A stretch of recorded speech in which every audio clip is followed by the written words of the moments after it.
Channel medical and nurses सब।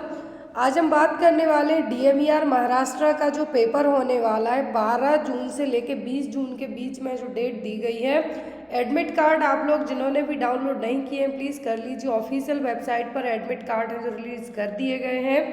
और हम बात करेंगे कि आपका जो पेपर है, बहुत सारे लोगों के डाउट हैं कि पेपर स्पेशली नर्सिंग का पेपर है जो आपको किस तरीके का आने वाला है। तो मैंने कुछ दिन पहले पार्ट फर्स्ट जो टोटल 150 MCQs आने हैं DMER महाराष्ट्र में नर्सिंग ऑफिसर की पोस्ट के लिए, तो पार्ट फर्स्ट है जो ऑफिशियल पेपर का अपडेट किया था जिसमें हमने 75 क्वेश्चन है जो सॉल्व किए थे। नर्सिंग के लिए जो पोस्ट निकली है सबसे ज़्यादा निकली है, 5000 प्लस कुछ वैकेंसी है टोटल, टेक्निकल नॉन टेक्निकल और नर्सिंग को मिला के। बट नर्सिंग की पोस्ट 4123 पोस्ट है। तो यहाँ पे हम बात करेंगे कि आपको सिलेबस वाइज पेपर होना कैसे है और जो रिमेनिंग 75 क्वेश्चन है वो आपको किस तरीके से आए थे। तो इस तरीके के क्वेश्चन भी आपको इस बार आएंगे या नहीं, तो ये चीज़ यहाँ पे आपको आज का ऑफिशियल नोटिफिकेशन मैंने आपके लिए ओपन कर रखा है कि आपको पेपर किस तरीके का आने वाला है। तो यहाँ पे देखिए आप 3.2 का A और 3.2 का V, तो आपके लिए A वाला सेक्शन इम्पोर्टेंट नहीं है क्योंकि आपकी नॉन टेक्निकल पोस्ट वालों के लिए रहेगा। हम बात करेंगे यहाँ पर नर्सिंग वालों के लिए तो कितना आपका पेपर किस तरीके से होगा। तो यहाँ पे आपका पेपर होगा 1.5 आवर का, मतलब हम कहेंगे 90 मिनट का टाइम आपको दिया जाएगा जिसमें आपको 100 क्वेश्चन सॉल्व करने हैं। पहले जो DMER का पेपर होता था 150 MCQs दिए जाते थे, बट इस बार अब जो 2023 में आपका 12 से 20 जून के बीच में पेपर होना है तो आपको 100 क्वेश्चन आएंगे जिसमें आपके 15 रहेंगे मराठी से, 15 इंग्लिश के, 30 GK GS रीजनिंग एप्टीट्यूड के, बाकी 40 क्वेश्चन आपके रहेंगे नर्सिंग सब्जेक्ट से रिलेट करते हुए। तो पहले इसके अपोज में होता था, मतलब 150 क्वेश्चन आते थे जिसमें आपका नर्सिंग सेक्शन है जो 100 क्वेश्चन नर्सिंग के हो जाते थे, 120 नर्सिंग से, बाकी अदर और सब्जेक्ट से। बट इस बार ऐसा नहीं है, थोड़ा सा चेंज किया गया है। हो सकता पेपर आपके लिए ईजी भी लगे, क्योंकि यहाँ पे GK GS रीजनिंग वगैरह ये सब है जो ऐड कर दी गई है, इसलिए 60 मार्क्स में, बाकी 40 है जो नर्सिंग सब्जेक्ट से रहेगा। तो यहाँ पर आपको जो 40% नर्सिंग सेक्शन आने वाला है तो उसकी हर एक क्लास यदि जिन्होंने देखी होगी और जो भी पेपर आपके पास अवेलेबल रहे वो सॉल्व किए होंगे तो आपको बहुत इजी रहेगा। MCQ बेस्ड पेपर है आपका, यहाँ पर है नो, कोई भी नेगेटिव मार्किंग आपकी नहीं होने वाली है। और जो 4000 से ज़्यादा पोस्ट है इसके एडमिट कार्ड आपके ऑफिशियल वेबसाइट से आप डाउनलोड कर सकते हैं, अपडेट कर दिए गए हैं। तो यहाँ पर हर एक क्वेश्चन पे आपको यदि आपने एक सही आंसर दिया तो आपको 2 नंबर मिलेंगे, आपकी नेगेटिव मार्किंग नहीं है। एग्ज़ाम का जो फॉर्मेट रहेगा वो मराठी और इंग्लिश दोनों लैंग्वेज में रहेगा। कौन सी? मराठी और इंग्लिश। अब यहाँ पे आप ऑलरेडी ये सब चीज़ें आप पढ़ चुके हैं, तो चलिए हम पेपर देखते हैं कि आपका प्रीवियस पेपर किस तरीके से आया था और आपको इस बार है जो क्या क्या चीज़ें और नई हैं जो पढ़ के जानी है। फॉर्मेट था, मैंने आपको पहले भी बताया था कि 150 MCQs आते थे, बट इस बार है जो आपको 40% क्वेश्चन है जो नर्सिंग से आने हैं, बाकी रिमेनिंग आपका GK GS मराठी इंग्लिश है जो सेक्शन रहने वाला है। आपको 90 मिनट का टाइम दिया जाएगा। तो जो पहले पेपर हुआ था वहाँ पे मैंने आपको 75 क्वेश्चन ऑलरेडी सॉल्व करवा दिए थे। अब रिमेनिंग जो 75 बचे हैं वो भी आज की क्लास में हम सॉल्व करेंगे।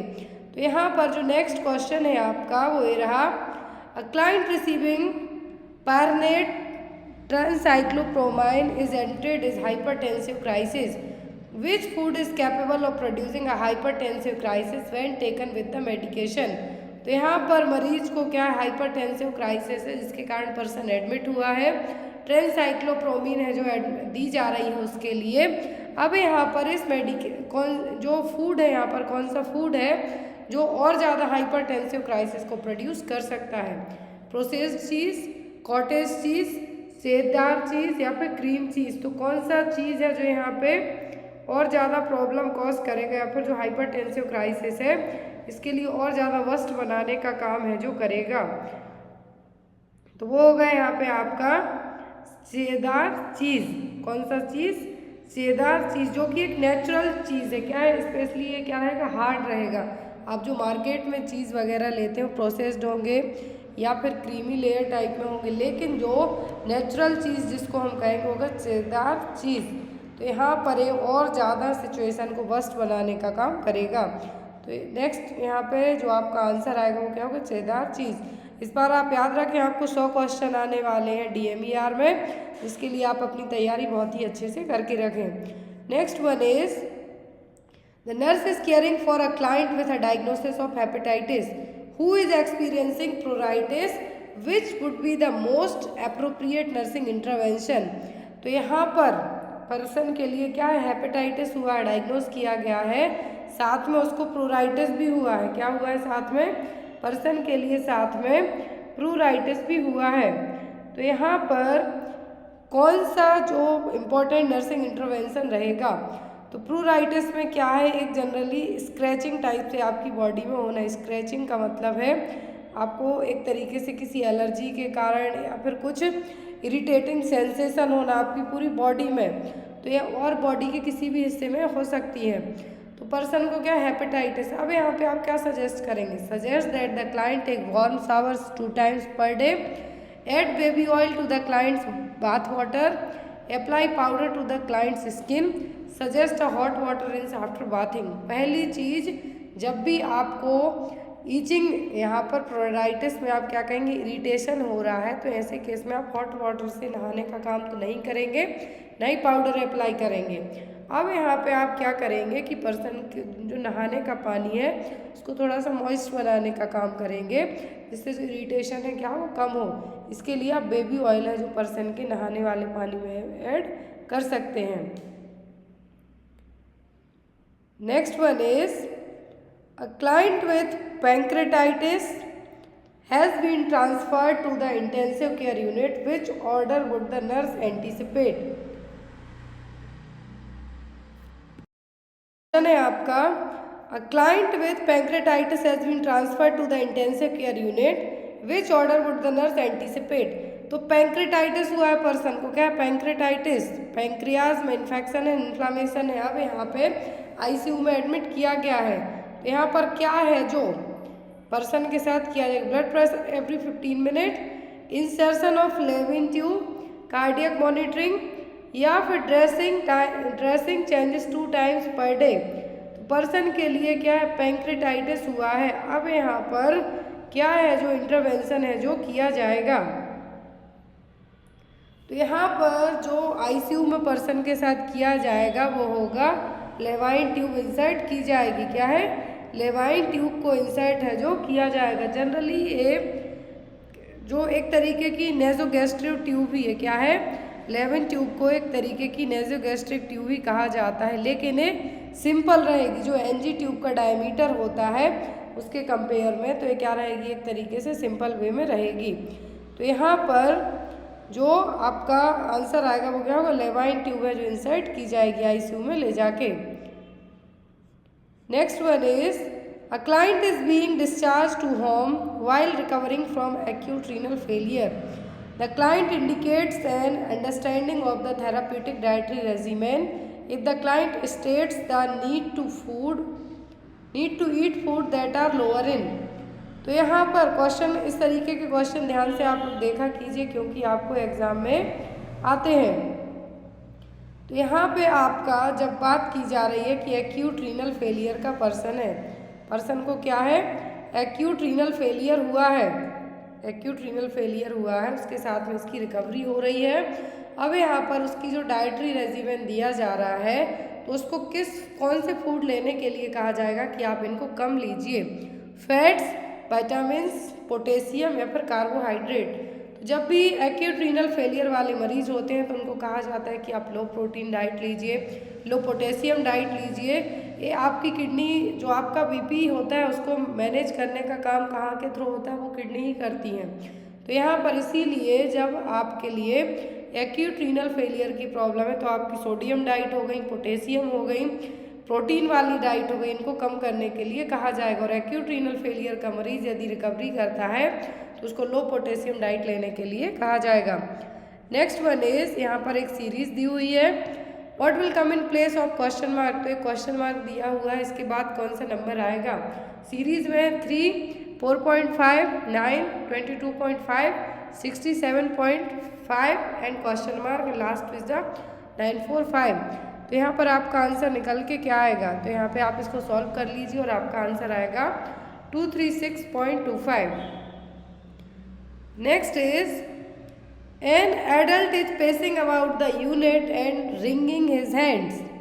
He is breathing rapidly and complains of palpitation and nausea, and he has difficulty focusing on what the nurse is saying. He says he is having a heart attack but refuses to rest. The nurse would interrupt this. His level of anxiety is. तो यहाँ पर adult है, adult person है, उसके हाथों में क्या हो रहा है, बहुत ज़्यादा झंझनाहट टाइप से हो रही है, सांस उसकी जो ब्रीदिंग पैटर्न है बहुत ज़्यादा फास्ट है, पाल्पिटेशन हो रहा है, नोजिया टाइप से फील हो रहा है, और जो भी आप कहते हैं उसको समझ में कुछ भी नहीं आ रहा है, लेकिन वो कहता है अपने मुंह से कि उसको हार्ट अटैक आया है। हार्ट अटैक वाले मरीज इस तरीके से इवन खड़े भी नहीं हो पाएंगे, ना बात कर पाएंगे। तो यहाँ पर उसका हार्ट अटैक नहीं होगा, लेकिन रिफ्यूज़ करता है कि वो रेस्ट नहीं करेगा, तो ये हार्ट अटैक तो बिल्कुल भी नहीं है। Nurse would interrupt his level of anxiety. अब पर्सन को ये क्या है, सब है एंजाइटी।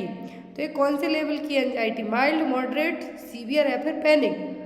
तो इसको हम एक तरीके से पैनिक अटैक कह सकते हैं। ये सभी जो साइन बताए गए हैं कि जो उसके हाथ हैं बहुत ज़्यादा झंझनाहट टाइप से उनमें हो रही है, उसको बहुत फास्ट सांस ले रहा है, पाल्पिटेशन हो रहा है, नोजिया हो रहा है, कुछ भी आप कहते फोकस नहीं कर पा रहा है, तो आपका पैनिक एंजाइटी अटैक है जो हो सकता है। क्या होगा, panic anxiety attack. Next one is a mother and a 3 week old infant arrive at the well baby clinic for a re-screening test for phenylketonuria. The nurse received the result of the serum phenylalanine levels. A note that the level is 1.0 mg per dl. Nurse interrupts this level is. Question बहुत ही simple है। 3 week का infant आया है well baby clinic में। अब यहाँ पे फिनाइलकीटोन्यूरिया test किया जा रहा है, तो जो वैल्यू चेक की जाती है वो होती है जैसे आपका ब्लड शुगर लेवल चेक होगा, जैसे आपका यदि आप कुछ भी टेस्ट वगैरह करवाते हैं, सीरम पोटेशियम हो गया, सीरम क्रेटिनिन हो गया, वैसे ही पीकेयू के लिए फेनाइलिन लेवल को चेक किया जाएगा। तो जो सीरम फेनाइलिन लेवल निकल के आता है, नोट किया जाता है, वो होता है 1.0 mg पर dl। तो ये क्या है, नॉर्मल है, इनकॉन्क्लूसिव है, रिक्वायरिंग रिपीट स्टडी है, फिर एलिवेटेड इंडिकेटिंग पीकेयू। तो ये क्या है, ये यहाँ पर जो वैल्यू निकल के आती है नॉर्मल वैल्यू है किसकी, फेनाइलिन की। तो यहाँ पर आपका आंसर होगा normal. Next is labour is called normal if it fulfils the following criteria except. तो लेबर को नॉर्मल लेबर कहा जाएगा, सभी क्राइटेरिया फॉलो करेगी किसी एक को छोड़कर। Spontaneous in onset ended term with vertex presentation modifying the nature of termination without under prolongation. तो जब नॉर्मल लेबर यहाँ पे कंसीडर किया जाएगा तब जब आपके लेबर पेन स्पॉन्टेनियस हो, ऑनसेट हो, टर्म मतलब 37 वीक के बाद आए हो, हमेशा वर्टेक्स प्रेजेंटेशन हो, बेबी का हेड डाउन हो नीचे की तरफ और बिना किसी लंबे ड्यूरेशन के, तो ये क्या होगा, नॉर्मल लेबर होगा। लेकिन यहाँ पर टर्मिनेशन होगा, modifying the nature of termination होगा, तो ये आपका नॉर्मल लेवल के क्राइटेरिया में कंसीडर नहीं किया जाएगा। Next one is pale white vaginal discharge for the first fortnight during puerperium is. Pale है, वाइट कलर का वेजाइनल डिस्चार्ज हो रहा है, तो यहाँ पर एक क्या है, परपीरियम, मेलोचिया, रूब्रा, सेरोसा, अल्वा या फिर ट्यूना। तो 3 तरीके का डिस्चार्ज ही होता है, रूब्रा, सेरोसा, अल्वा। सबसे पहले जो रेड कलर का होता है वो होता है रूब्रा, लेकिन यहाँ पर जो व्हाइट कलर की बात की जा रही है लोचिया अल्वा। क्या है, लोचिया अल्वा। एक यहाँ पे अब आपको क्वेश्चन दिया गया है डायरेक्शन में कि यहाँ पर आपको a sentence with an underlined word is given below, find the word which is opposite to the highlighted word from the given option. तो यहाँ पर एनहिलेटेड का जो the city was annihilated atomic bomb, तो एनहिलेटेड का आपको opposite word बताना है, क्या होगा, क्रिएटेड, र्यून्ड, डेमोलिस्ड या फिर डिस्ट्रक्टेड। देखिए यहाँ पे क्वेश्चन सभी जो ऑप्शन है आपको लग रहा होगा कि सभी तो सेम ऑप्शन है, लेकिन ऐसा नहीं है। जो यहाँ पर एनहिलेटेड है, क्या है, एनहिलेटेड है, तो इसका मतलब यहाँ पे आपका क्या होगा, तो एनहिलेटेड का मतलब होगा कुछ भी चीज़ बिगड़ना, लेकिन इसका अपोजिट वर्ड क्या आएगा, वो होगा क्रिएट होना, क्या होना, बनना। Next is nurse is teaching the client regarding use of sodium warfarin, which statement made by the client would require further teaching. तो यदि आप सोडियम वार्फरिन को पर्सन के लिए बताते हैं, सोडियम वार्फरिन के बारे में आप और क्या बताएंगे? I will have blood drawn every month. I will assess my skin for a rashes. I take aspirin for a headache. I will use as electric razor for shaving. तो sodium warfarin क्या है यहाँ पे? Sodium warfarin के बारे में यदि आप बताते हैं, सोडियम वार्फरिन यहाँ पे क्यों दी जा रही है? तो सोडियम वार्फरिन यहाँ पे दी जा रही है किसके लिए? हेडेक के लिए। I take aspirin for a headache, तो आप हेडेक के लिए एस्प्रिन लेते हैं। और यदि जो सोडियम वार्फरिन, सोडियम या फिर सोडियम वार्फरिन है, क्या है? एंटीकोआगुलेंट है। क्या है? एंटीकोआगुलेंट है। तो यहाँ पर आप यदि सोडियम वार्फरिन के बारे में बता रहे हैं, तो सोडियम वार्फरिन के साथ में आप पर्सन को क्या बताएंगे कि एस्प्रिन है जो हेडेक के लिए ली जा रही है। तो आप क्रोसिन वगैरह लेते हैं, इसमें एस्प्रिन ही रहती है, तो यहाँ पर क्या है? हेडेक के लिए आप लेते हैं। लेकिन जो सोडियम वार्फरिन है क्या है? एंटीकोआगुलेंट है। और जो एस्प्रिन है क्या करेगी? ब्लड को बिल्कुल पतला करने का काम करती है, और उसके अपोज काम कौन करेगा? Sodium warfarin. Next one is which activity is best suited to the 12-year-old with juvenile rheumatoid arthritis.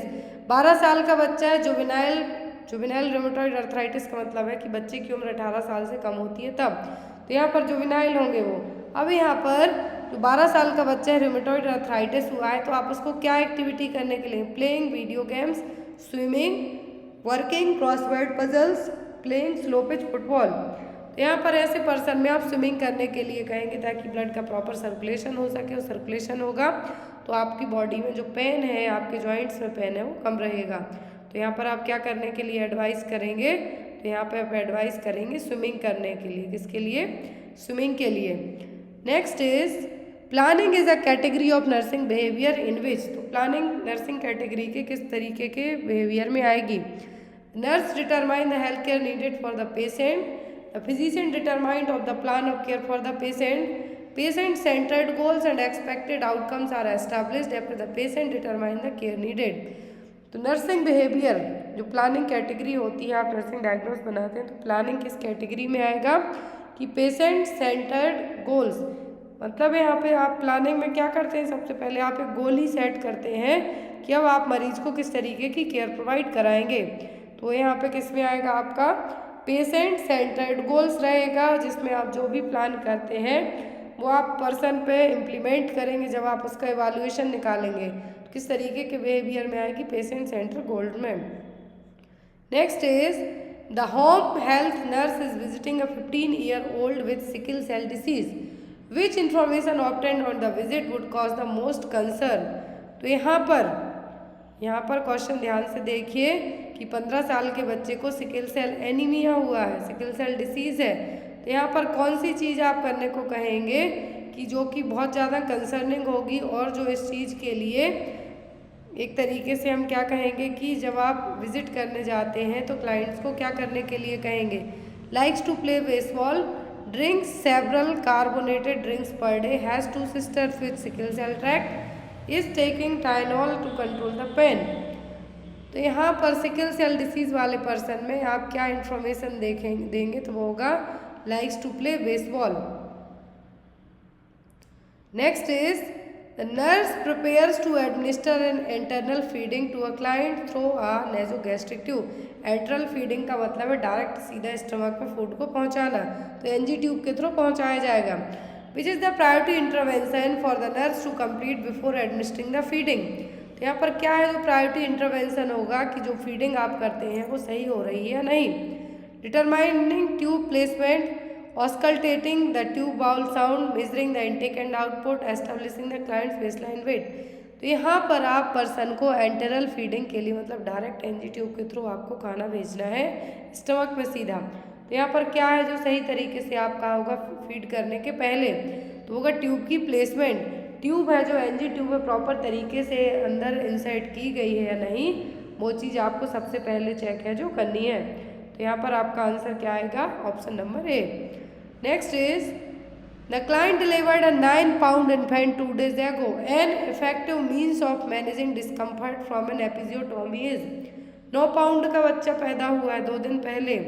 9 pound है जो बहुत ज़्यादा रहेगा। 9 पाउंड का बच्चा जब पैदा हुआ है तो एपिजियोटोमी तो करी ही जाएगी। एपिजियोटोमी पेरिनियोटोमी की जाएगी जो कि सेकेंड स्टेज ऑफ लेबर में की जाएगी। बेबी को बाहर निकालने के लिए वेजाइना और पेरिनियम के बीच में एक छोटा सा कट लगाया जाएगा। तो यहाँ पर क्या है जो एपिजियोटोमी के कारण जो डिस्कम्फर्ट के लिए हेल्पफुल रहेगा मैनेज करने में, स्पेशली जो डिस्कम्फर्ट हो रहा है उसको। मेडिकेटेड सपोजिटरी, एस्प्रिन, सिट्ज बाथ या फिर आइस पैक। तो एपिजियोटोमी के बाद प्रॉपर सर्कुलेशन के लिए, हीलिंग के लिए सिट्ज बाथ है जो दी जाती है। क्या दिया जाता है? सिट्ज बाथ करने के लिए कहा जाता है। तो यहाँ पर भी आपका आंसर क्या होगा? Sitz bath. Next one is the client is having electroconvulsive therapy for treatment of severe depression. Which of the following indicate that the client ECT has been effective? तो ECT डिप्रेशन वाले person को तब दी जाती है जब person medication जो anti depressant है वो काम ना करेंगे, तब ECT दी जाएगी। तो इलेक्ट्रोकन्वल्सिव थेरेपी दी जाती है। कैसे पता चलेगा कि ECT इफेक्टिव हुई है? नहीं। The client loses consciousness, client vomits, client ECG indicate tachycardia, client has grand mal seizure. तो यदि ECT इफेक्टिव हुई है तो पर्सन को ग्रैंड माल सीजर्स जरूर आएंगे, एक बार तो जरूर आएंगे। ECT देने के कारण डिप्रेशन में क्या है, दिमाग आपका सुप्त अवस्था में चला जाएगा। उसको निकालने के लिए, उस स्टेज से आपको बाहर लाने के लिए ECT दी जाएगी और उसके कारण जो ग्रैंड माल यदि सीजर्स आते हैं दैट मीन्स ECT क्या है, प्रॉपर तरीके से अपना काम कर गई। और ECT ऐसा डायरेक्ट नहीं दे सकते, जब पहले मरीज के लिए एंटी डिप्रेसेंट प्रिस्क्राइब किए जाएंगे, यदि जब वो असर नहीं करेंगे तब ECT है जो दिया जाएगा। Next one is a man is entered to the intensive care unit with chest pain and abnormal ECG and elevated enzymes. When the significance of this is explain to him, he says I can't be having a heart attack, no way, you must be mistaken. Nurse suspect the client is using which defence mechanism. देखिए question कितना easy और simple है। ICU में मरीज admit है, chest pain हुआ है, ECG करवाई गई, इकोकार्डियोग्राफी हुई है तो एबनॉर्मल आई है, एलिवेटेड एंजाइम है जो, लेकिन यहाँ पे वो कहता है कि नो वे, उसको हार्ट अटैक आ ही नहीं सकता है। आपको कुछ गलत फहमी हुई है। तो कौन सी डिफेंस मैकेनिज्म अपनाई है? जब भी नो वे नॉट मी आता है दैट मीन्स पर्सन डिनाई कर रहा है इस चीज़ को। क्या कर रहा है? डिनाई कर रहा है। कुबलर रॉस की जो आपने स्टेज पढ़ी है ग्रीफ की, यहाँ पर भी वही एक डिफेंस मैकेनिज्म है। तो फर्स्ट जो होगी वो क्या होगी यहाँ पे? Denied. Next is the nurse is obtaining a history from a client who was admitted to the hospital with a thrombotic brain attack. The nurse assessed the client knowing that before the stroke occurred the client most likely experienced। तो यहाँ पर person को history है किसकी? Thrombotic brain attack की। Thrombotic brain attack का मतलब है कि जो ब्रेन की जो भी आर्टरीज हैं, जो वहाँ पर क्या है, क्लॉट जमा हुआ है, यदि वो क्लॉट क्या है और आगे फ्लो होता है तो ब्रेन अटैक आने का रिस्क रहेगा। तो यहाँ पर आप स्ट्रोक आने के पहले मतलब पर्सन को क्या होने के चांसेस रहेंगे? No symptoms at all, throbbing headaches, transient hemiplegia and loss of speech, unexplained episodes of loss of consciousness. Person को ऐसे केस में ट्रांजिएंट हेमीप्लेजिया और स्पीच लॉस है जो हो सकता है। हेमीप्लेजिया का मतलब है कि एक साइड का हिस्सा पर्सन का पैरालिसिस उसको हो सकता है। तो यहाँ पर स्ट्रोक आने के पहले पूछा है, बिफोर स्ट्रोक क्या हो सकता है? Transient hemiplegia and loss of speech. Next one is which of the following statement about AIDS is true. तो एड्स को लेके सही पॉइंट क्या है? The disease is highly infectious, the fatality rate is low if the disease is detected in its early stage, most people who get AIDS die of pneumonia, none of the above। तो यहाँ पर ads को लेके जो सही point है वो कौन सा है? तो वो है यहाँ पर इनमें से कोई सा भी नहीं। क्या है? इनमें से कोई सा भी नहीं। तो जो एड्स में जो मरीज मरते हैं वो सबसे ज़्यादा TB के कारण मरते हैं, ना कि निमोनिया के कारण। TB यदि पर्सन को क्या है, एड्स होता है तो पर्सन को एड्स के साथ साथ में जो अपॉर्चुनिस्टिक इन्फेक्शन है जो होने के चांसेस रहते हैं। निमोनिया होता है बस इसके कारण डेथ नहीं होती। Next is the home health nurse is visiting a client with Paget's disease. An important part of preventive care for the client is Paget's diseases. तो यदि पर्सन को पैगेट्स डिसीज हुई है, क्या है, पर्सन को पैगेट्स डिसीज हुई है, तो पैगेट डिसीज वाले मरीज में आप प्रिवेंटिव केयर के तौर पे क्या बताएंगे?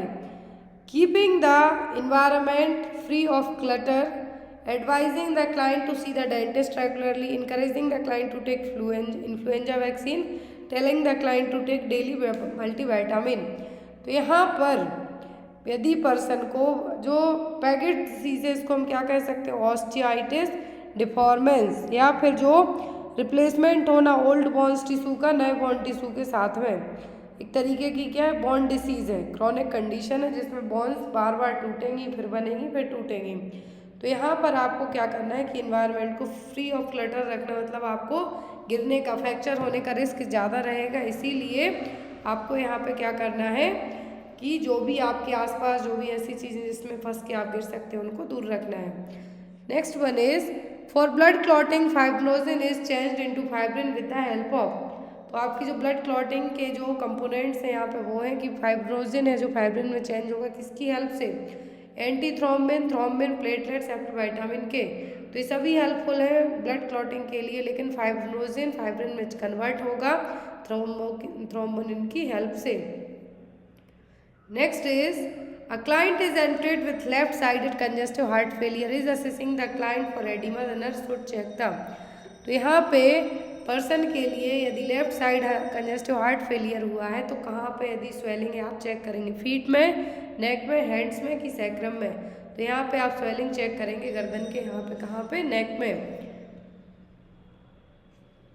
Next is a client is hospitalized, the sign of transplant rejection following a recent transplant.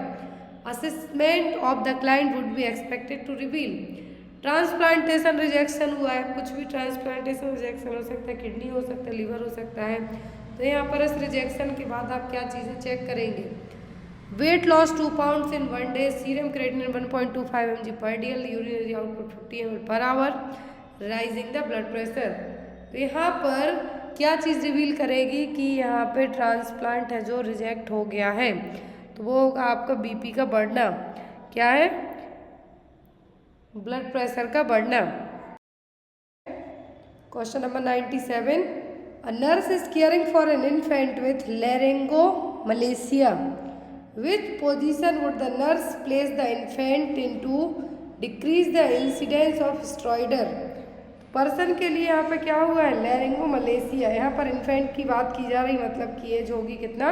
Less than 1 year तक। अब यहाँ पर जो लैरिंगोमलेशिया की सिचुएशन हुई है तो आपको क्या करना है, जो कि कॉमन कॉज है इन्फेंसी एज में। इन्फेंसी का मतलब जब बच्चे की एज 1 साल से भी कम होती है, तो इस एज में जो आपके इमेच्योर कार्टिलेज रहेंगे, क्या होंगे?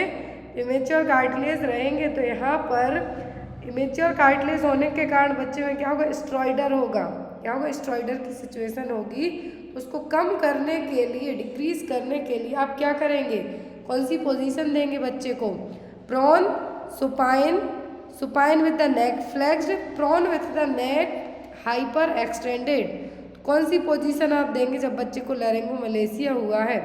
तो जनरली जब जो नॉर्मल कंडीशन होती है वॉइस बॉक्स की, मतलब कि लैरिंग्स की, तो क्या होगी? थोड़ी सी ब्रॉड रहेगी। लेकिन जब बच्चे को लैरिंगोमलेशिया की सिचुएशन हुई तो जो कार्टिलेज है लैरिंग्स के यहाँ के क्या रहेंगे? फ्लॉपी रहेंगे, मतलब एक तरीके से हमें कहेंगे नैरो रहेंगे, सिकुड़े हुए टाइप के होंगे। और जिसके कारण क्या होगा? जब भी बच्चा सांस लेगा तो स्टेरॉइडर है जो आपको आवाज़ है, जो ब्रीदिंग जो डिफ़िकल्टी है, जिसमें आप एक टर्म यूज़ किया गया स्टेरॉइडर, वो देखने को मिलेगा। और आप उसके लिए बच्चे को neck hyper extend with prone position, prone with the neck hyper extended position में बच्चे को लिटाएंगे तो बच्चे को स्टेरॉइडर के चांसेस कम रहेंगे। Next one is the A 5-year-old is a family contact to the client with tuberculosis. Isoniazid has been prescribed for the client. Nurse is aware that the length of time that the medication will be taken is। तो यहाँ पर 5 साल के बच्चे के लिए family में TB के थ्रू उसको किसी को फैमिली में टीबी रही होगी, उसके कांटेक्ट में आया है, बच्चे को आइसोनियाजिड प्रिस्क्राइब किया गया है। तो कितने ड्यूरेशन तक ये आइसोनियाजिड चलेगा, 1 ईयर, 3 मंथ, 6 मंथ या फिर 2 ईयर।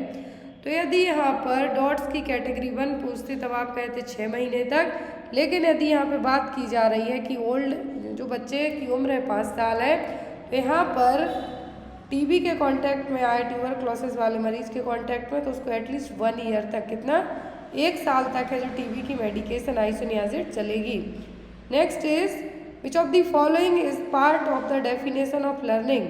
लर्निंग का क्या पार्ट है यहाँ पर, changes in behaviour, relatively permanent, brought about by experience या फिर all of the above. Learning मतलब कि कुछ सीखना, क्या है, कुछ सीखना या फिर लर्निंग।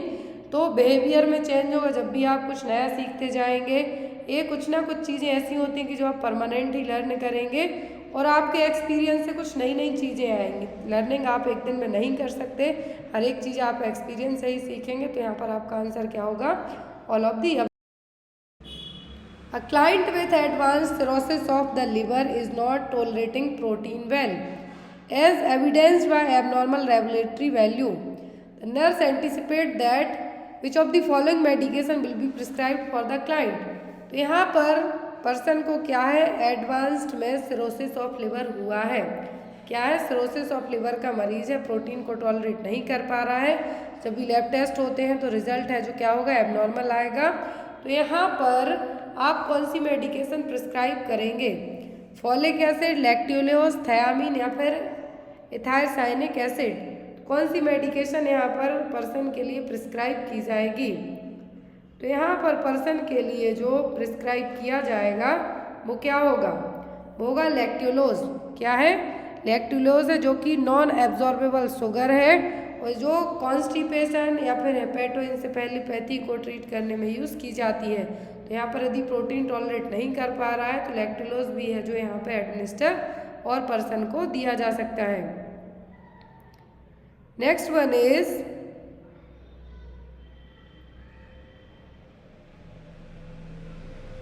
और ये यहाँ पर लैक्टोलोज ही क्यों यूज़ किया जा रहा है, क्योंकि ये अमोनिया को, जिन भी पर्सन को लिवर डिसीज़ होती है या फिर सिरोसिस ऑफ लिवर है तो लिवर से रिलेट करती हुई डिसीज़ होगी तो अमोनिया के अमाउंट को कम करने का काम करेगा। मेन यहाँ पर इसका यही जो काम रहेगा, कॉन्स्टिपेशन में तो यूज़ होगा, लेकिन यदि पर्सन को लिवर सिरोसिस है तो अमोनिया के अमाउंट को कम करने के लिए लैक्टोलोज है जो दिया जाएगा। Next one is the client is admitted with chronic obstructive pulmonary disease, blood gas level is reveal, pH है 7.36, कार्बन डाइऑक्साइड 45, ऑक्सीजन 84, बाइकार्बोनेट 28। तो यहाँ पर आपको असेस करना है कि है क्या, uncompensated acidosis, compensated alkalosis, compensated respiratory acidosis या फिर अनकम्पनसेटेड मेटाबॉलिक एसिडोसिस। तो यहाँ पर पर्सन को जो प्रॉब्लम हुई है वो क्या होगी, कंपनसेटेड रेस्पिरेटरी एसिडोसिस।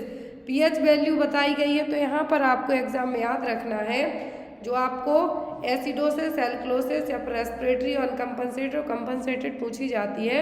जरूरी नहीं एसएम क्वेश्चन रहे, आपको ये वैल्यू है जो चेंजेस देखने को मिलेंगी यही वैल्यू दी जाती हैं और आपसे पूछा जाता है। Next is A client has had a laryngectomy for throat cancer and has started oral intake. The nurse determined that the client has tolerated the first stage of dietary advancement if the client takes which of the following type of diet without aspirating or choking. तो लैरिंजेक्टोमी हुई है, throat cancer था person के लिए, oral diet start की गई है। तो ओरल में आप क्या चीज़ देंगे जो कि पर्सन सबसे पहले टॉलरेट कर पाएगा और चोकिंग और बिना एस्पिरेशन के, blended diet, full liquid, clear liquid या फिर सेमी सॉलिड फूड। तो यहाँ पर पर्सन को सेमी सॉलिड फूड है जो दिया जाएगा जो कि बिना किसी चोकिंग के और बिना किसी एस्पिरेशन के। यदि आपने क्लियर लिक्विड दिया तो एस्पिरेट करने का चांस रहेगा, फिर फुल लिक्विड में तो यहाँ पर जो डाइट दी जाएगी वो कैसी होगी, सेमी सॉलिड फूड रहेंगे। Next one is the immunoglobulin found in a mother's milk. Mother के ब्रेस्ट मिल्क में एक ही इम्यूनोग्लोबुलिन पाया जाता है वो है IgA। Clear. Next is direction select the one which is different from the other 3 response. तो यहाँ पर कुछ एक आपको बताना है जो अलग है 3 से। तो यहाँ पर ऑप्शन में 45, 35, 85 या फिर 72।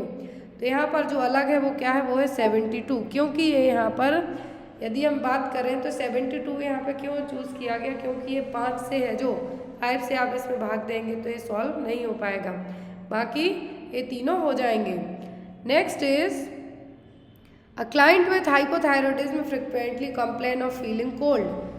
Nurse should tell the client that she will more comfortable if she. तो यहाँ पर पर्सन को हाइपोथायरॉयडिज्म वाले मरीज को ठंड हमेशा लगती रहती है और हाइपर वाले को हमेशा हॉट हॉट लगेगा पूरे में। तो यहाँ पर कंफर्टेबल के लिए आप एज अ नर्स क्या कहेंगे? Uses an electric blanket at night, dresses in extra layers of clothing, applies a heating pad to her feet, take a hot bath morning and evening. तो जब भी आपको हाइपोथायरॉयडिज्म वाले मरीज को ठंडी लगती है तो वो हमेशा अपने सॉक्स पहन के रखेंगे, सिर कवर करके रखेंगे ताकि उनको ठंडी ना लगे। तो यहाँ पर भी आपको वही करना है कि एक्स्ट्रा लेयर ऑफ क्लॉथ आप जो पहन सकते हैं। Next is the physician is preparing to remove a central line, the nurse should tell the client to. जब भी सेंट्रल लाइन रिमूव की जाती है तो आपको क्लाइंट से क्या कहना है? Breathe normally, take slow deep breath, take a deep breath and hold it, breathe as quickly as possible. तो सेंट्रल लाइन जब भी रिमूव की जाती है तो यहाँ पे आपको क्लाइंट के लिए क्या प्रिपेयर करने को कहना है कि आप लंबी सांस लीजिए और होल्ड करके रखिए। Next is the home care nurse is preparing to visit a client with a diagnosis of Meniere's disease. The nurse review the physician prescription and expects to note that which of the following dietary measures is prescribed. मरीज को क्या है? Manners disease है। कौन सी disease है? मरीज को manners disease हुई है, जो कि एक ईयर डिसऑर्डर जिसमें पर्सन को वर्टिगो रहेगा, मतलब कान में है जो स्पिनिंग जैसे कुछ घूम रहा उस टाइप से आपको लगेगा, वर्टिगो लगेगा, बॉडी बैलेंस आप नहीं बना पाएंगे, इनर ईयर डिसऑर्डर है। तो यहाँ पर आप पर्सन को कौन सी डाइट देने के लिए कहेंगे? Low fibre diet with decrease fluid, low sodium diet and fluid restriction, low fat diet with restriction of citrus fruits, low carbohydrate diet and the elimination of red meat.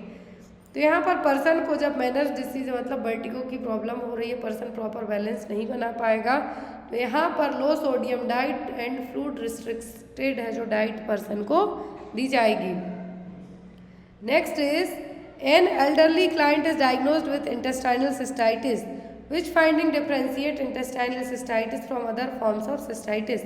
तो intestinal cystitis हुआ है तो intestinal cystitis से दूसरे other type के cystitis किस तरीके से अलग होंगे? The client is asymptomatic, urine is free of bacteria, urine contains blood, males are affected more often.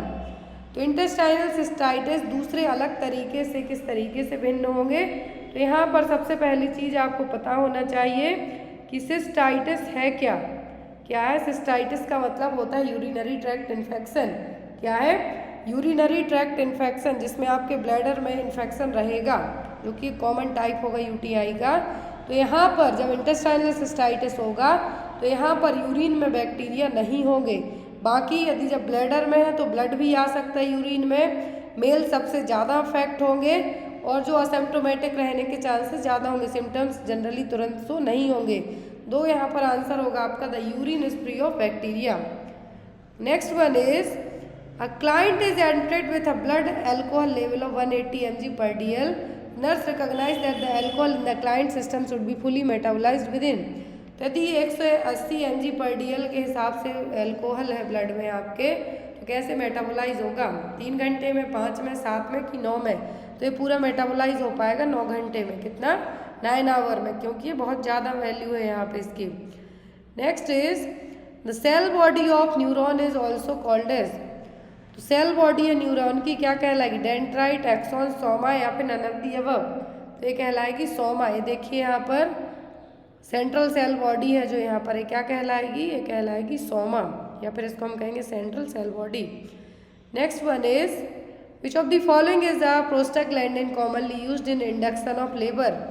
कौन सा प्रोस्टाग्लैंडिन लेबर को इंड्यूस करने में यूज किया जाएगा? मीजोप्रोस्टॉल, एटनॉल, लेविटोलॉल या फिर नन ऑफ द अबव? तो यहाँ पर एक ही वो है मीजोप्रोस्टॉल, बाकी है एटनॉल, लेविटोलॉल। ये दोनों क्या है? यहाँ पर एंटी हाइपरटेंसिव ड्रग्स हैं। Next one is average of 10, 12, 16 and 18। तो इसका एवरेज निकल के आपका आएगा 14।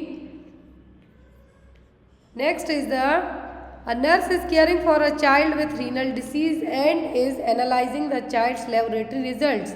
Nurse notes a sodium level of 148 MEq per liter. On the basis of this finding, which clinical manifestation would the nurse expect to note in the child? तो यहाँ पर आप यदि किसी बच्चे की रीनल डिसीज वाले बच्चे की केयर करते हैं तो लैब वैल्यू में रिजल्ट आता है सोडियम लेवल 148 MEq पर लीटर। तो यहाँ पर इस फाइंडिंग के अकॉर्डिंग बच्चा किस तरीके से रहेगा, लेथार्जिक होगा, डायफोरेसिस होगा मतलब बहुत ज़्यादा स्वेटिंग होगी, कोल्ड और वेट स्किन होगी, ड्राई स्टिकी म्यूकस मेम्ब्रेन होगी। बच्चे का सोडियम लेवल क्या है यहाँ पर 148 MEq पर लीटर है। ऐसे केस में जो मैनिफेस्टेशन होंगे बच्चा कैसा होगा, ड्राई होगा, और जो म्यूकस मेम्ब्रेन है कैसी होगी, स्टिकी होगी। Next is a nurse is checking the fundus of the postpartum woman and note that the uterus is soft and spongy, which nursing action appropriate initially। तो यहाँ पर यदि पोस्टपार्टम वाली वुमेन का आपने फंडस चेक किया, मतलब यूट्रस को फंडस कहेंगे, जो फंडल हाइट है वो चेक किया, तो यूट्रस सॉफ्ट स्पंजी है, क्या फाइंडिंग होगी आपकी? Notify the physician, encourage the mother to ambulate, massage the fundus gently until it is firm, document fundal position, consistency and height. तो यहाँ पर पोस्टपार्टम वुमेन में जब आपने नोट किया है तो यूट्रस जो फंडल है उसकी जेंटली मसाज करेंगे जब तक कि फर्म ना हो जाए, क्योंकि ऐसे रिटेंड प्लेसेंटा होने के चांस रहेंगे और रिटेंड प्लेसेंटा के कारण ब्लीडिंग भी होगी, तो इसीलिए आपको क्या करना है, फंडल मसाज करनी है। Next is the A nurse is performing an assessment of a client who is scheduled for a cesarean delivery. Which assessment finding would indicate a need to contact the physician? तो यदि यहाँ पर caesarean delivery किसी भी person की perform की जा रही है तो जो यहाँ पर असेसमेंट करते हैं आप, कब आपको सीधा फिजिशियन से कांटेक्ट करना है? जब हीमोग्लोबिन 11 ग्राम पर DL हो तो ये तो नॉर्मल है, फीटल हार्ट रेट 180 है मतलब ये बच्चा टैकीकार्डिया में जा रहा है, मैटरनल पल्स 85 है, वाइट ब्लड सेल काउंट 12,000 है। तो यहाँ पर किस केस में आप डॉक्टर से कांटेक्ट करेंगे? जब fetal heart rate 180 beat per minute तक रहे, 120 से 160 तक नॉर्मल कंसीडर की जाती है, अब जाएगी मतलब बच्चे को क्या है, प्रॉब्लम हो रही है। तो यहाँ पर ऐसे केस में आप फिजिशियन से क्या करेंगे, कांटेक्ट करेंगे। Next one is the state which has decided to give 1% reservation to orphan children in government job. तो कौन सा राज्य जिसने 1% रिजर्वेशन जो भी अनाथ बच्चे ऑर्फन है उनको दिया है? तो वो है महाराष्ट्र। क्या है? Maharashtra. Next is to prevent deformities of knee joints in a client with an exacerbation of rheumatoid arthritis the nurse should. तो नी जॉइंट्स की डिफॉर्मिटी को प्रिवेंट करने के लिए यदि पर्सन को क्या है, रेमेटॉइड अर्थराइटिस है, तो आप क्या करेंगे? Tell the client to remain on bed rest until swelling subside, discourage passive range of motion, यहाँ पर इनकरेज करना है पर्सन के लिए, encourage motion of the joint within the limit of pain, या फिर tell the client she will need joint immobilisation for 2 to 3 weeks. तो यहाँ पर रेमेटॉइड अर्थराइटिस का पर्सन है, नी जॉइंट की डिफॉर्मिटी को प्रिवेंट करना है, तो आप मोशन इनकरेज करने के लिए कहेंगे पैर के, लेकिन जब तक आपको दर्द ना हो, ऐसे में ब्लड सर्कुलेशन होगा प्रॉपर, पेन में थोड़ा सा आपको आराम लगेगा, लेकिन जब तक दर्द ना हो तभी तक करना है। Next one is the protein found in blood that is responsible for transporting oxygen. कौन सा प्रोटीन है जो ऑक्सीजन को ट्रांसफर करेगा ब्लड में? तो वो होगा आपका एरिथ्रोपोइटिन। कौन सा? Erythropoietin. Next is the process by which the muscular fibers of the cervix are pulled upward and merge with the fibers of the lower uterine segment is।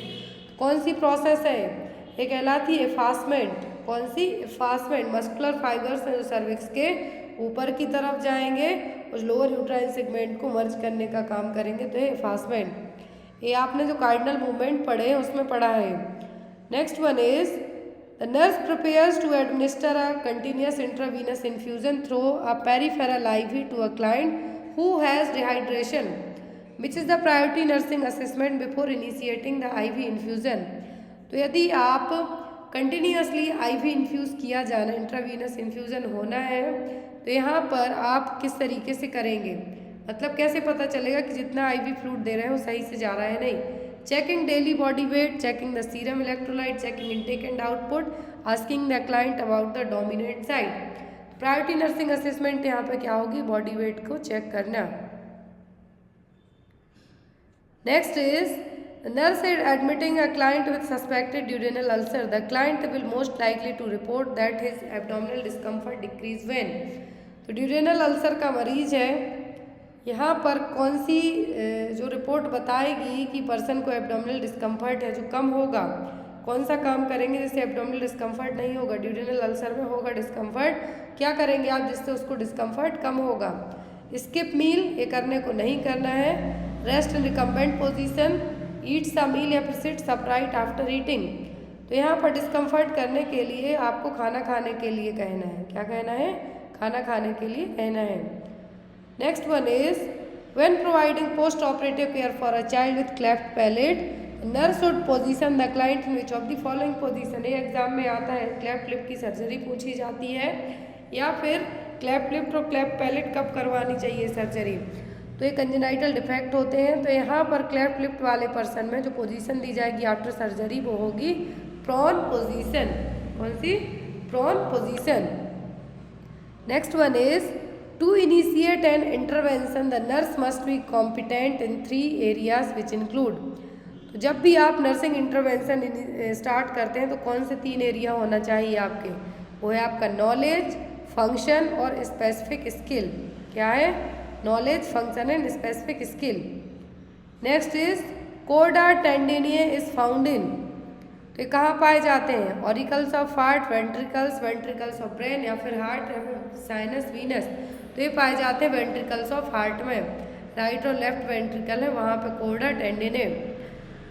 Next is pacemaker of the heart, तो ये सबको पता है, कहलाता है SA node, sinoatrial node.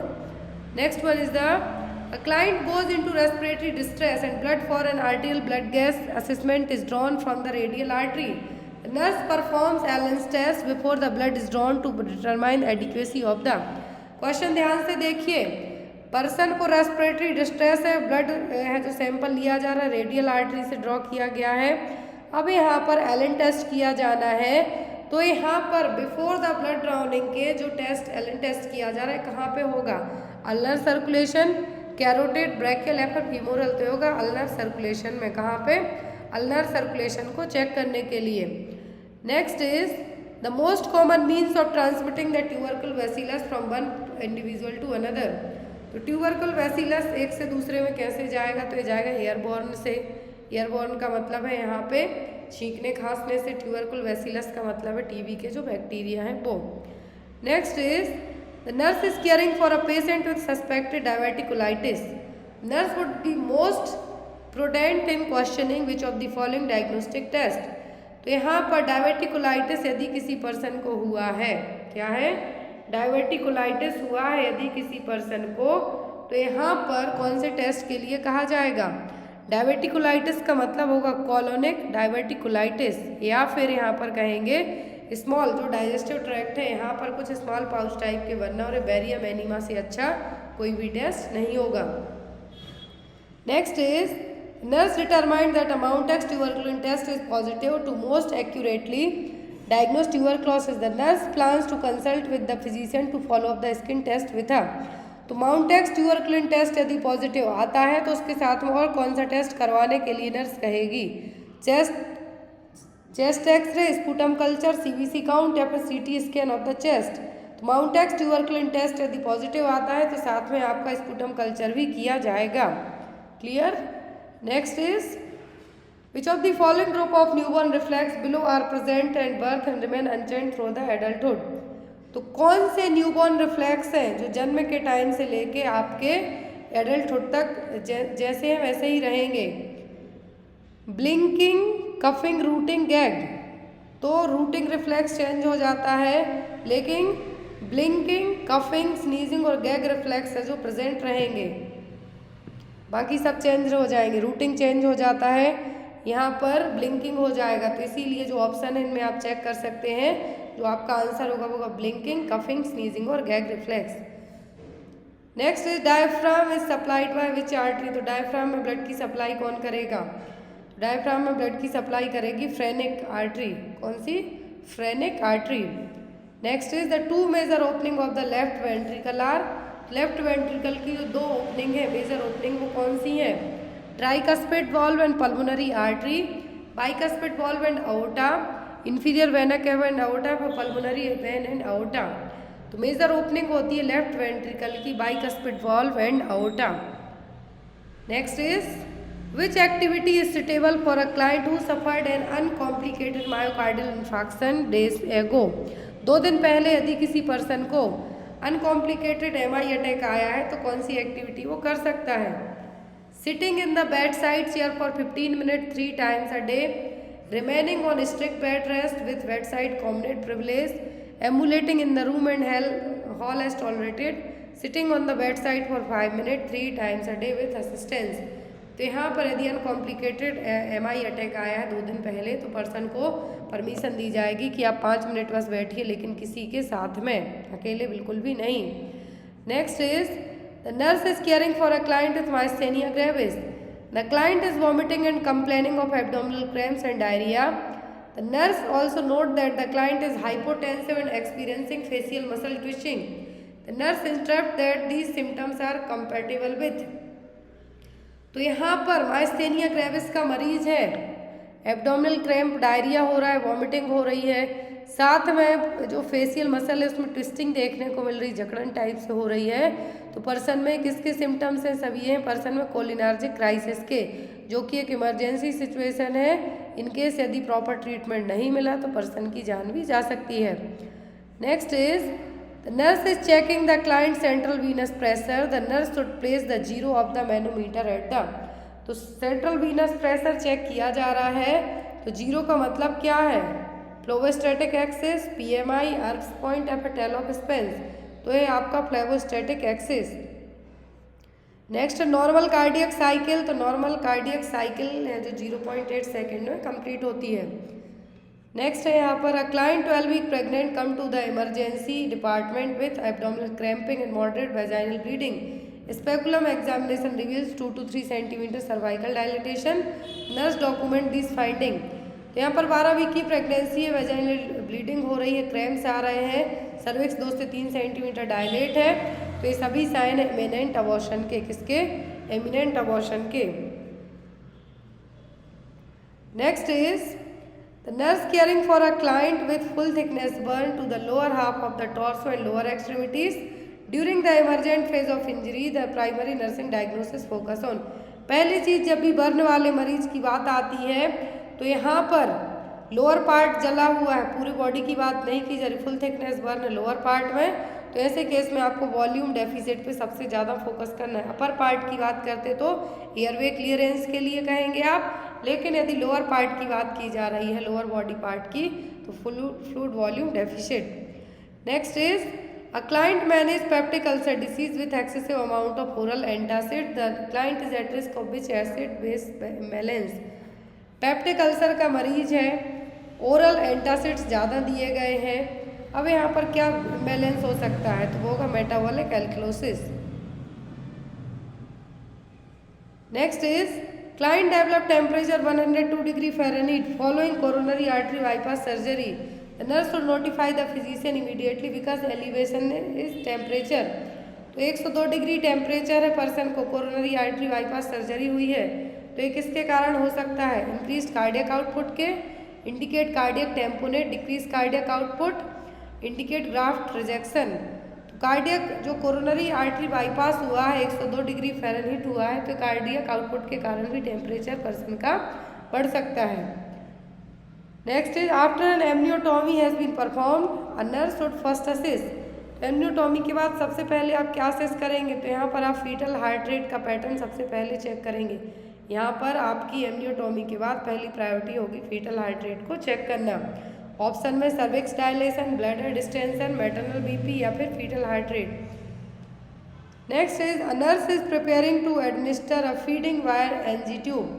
The nurse would perform which of the following before initiation the feeding. तो NG tube से feed करने के पहले एज अ नर्स आप क्या चेक करेंगे?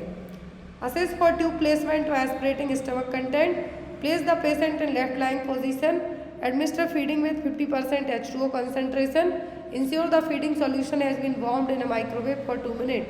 तो एनजी ट्यूब प्रॉपर प्लेस पे है नहीं, सबसे पहले आपको वो चेक करना है, फिर आप फीडिंग स्टार्ट करेंगे। तो यहाँ पर जो आपका ऑप्शन आएगा वो होगा आपका option number A. Next is what is the number of Rajya Sabha seat from Maharashtra, तो महाराष्ट्र की राज्यसभा सीट है 19। Next is client has TB has a prescription for Myambutol, मतलब कि ethambutol. Nurse should tell the client to notify the doctor immediately if she notice. तो ethambutol यदि TB के मरीज को दिया जा रहा है तो क्या होगा, जब आपको तुरंत डॉक्टर को बताना है। Gastric distress, change in hearing, red discolouration of body fluid, change in colour vision. तो जो इथाम्ब्यूटॉल है आपको इससे आंखों में सबसे ज़्यादा प्रॉब्लम होती है। तो जब भी आपको आंखों में विजन में धुंधलापन या फिर कुछ कलर विजन देखने में चेंजेस हो तो आप तुरंत डॉक्टर को इन्फॉर्म करें। Next is nurse assessment of a patient with lung cancer reveals the following. Copious secretion, dyspnea, cough. कौन सी यहाँ पर डायग्नोस बनेगा, लंग कैंसर का मरीज है, साइन है कोपियस सीक्रेशन है, डिस्निया है, कफ हो रहा है। Impaired gas exchange, ineffective airway clearance, pain या फिर अल्टर्ड टिश्यू परफ्यूजन। तो सीक्रेशन की बात हो रही है तो ये आपका क्या होगा, ineffective airway clearance. Next is a client is experiencing diabetic insipidus as a result of cranial surgery. Nurse who is caring for the client plans to implement which of the following anticipated therapy. Cranial surgery हुई है, cranial surgery हुई है तो यहाँ पर person को diabetic insipidus हो रहा है, एडीएच हार्मोन और वैसोप्रेसिन की कमी के कारण होगा जो। तो यहाँ पर आप क्या करेंगे, फ्लूइड रिस्ट्रिक्ट करेंगे, डायरेटिक्स एडमिनिस्टर करेंगे, सोडियम इंटेक बढ़ाएंगे या फिर IV replacement of fluid losses. तो यहाँ पर डायबिटिक इंसिपिटस होता है तो सबसे पहले आपकी किडनी को अफेक्ट करेगा, तो यहाँ पर आपको क्या करना है, फ्लूइड लॉस को रिप्लेस करना है। लास्ट क्वेश्चन है child was diagnosed with acute post streptococcal glomerulonephritis and renal insufficiency, which laboratory result will the nurse expect to note in the child. तो इसका आंसर आप लोग कमेंट बॉक्स में देना, 4 ऑप्शन आपकी स्क्रीन पर है। और जो भी लोग आज की क्लास में देखे हैं शुरू से एंड तक, मैं बता दूं कि DMER का जो पहले पेपर हुआ है उसमें 150 क्वेश्चन थे, लेकिन जो इस बार पेपर होना है उसमें ओनली 100 क्वेश्चन आना है। मैंने आपको एग्ज़ाम का पैटर्न भी स्टार्टिंग में ही क्लास में समझाया है, तो एक बार आप फिर से चाहें तो उस टॉपिक को रीड आउट कर सकते हैं कि आपको कितना नर्सिंग कितना नॉन नर्सिंग से आना है। आई होप आपको आज की क्लास अच्छी लगी हो। Thank you for watching us, bye bye, take care. इसका आंसर आप लोग कमेंट बॉक्स में देना और यही सेम क्वेश्चन आपको कम्युनिटी पोस्ट में भी ऐड किया जाएगा। Thank you, bye bye.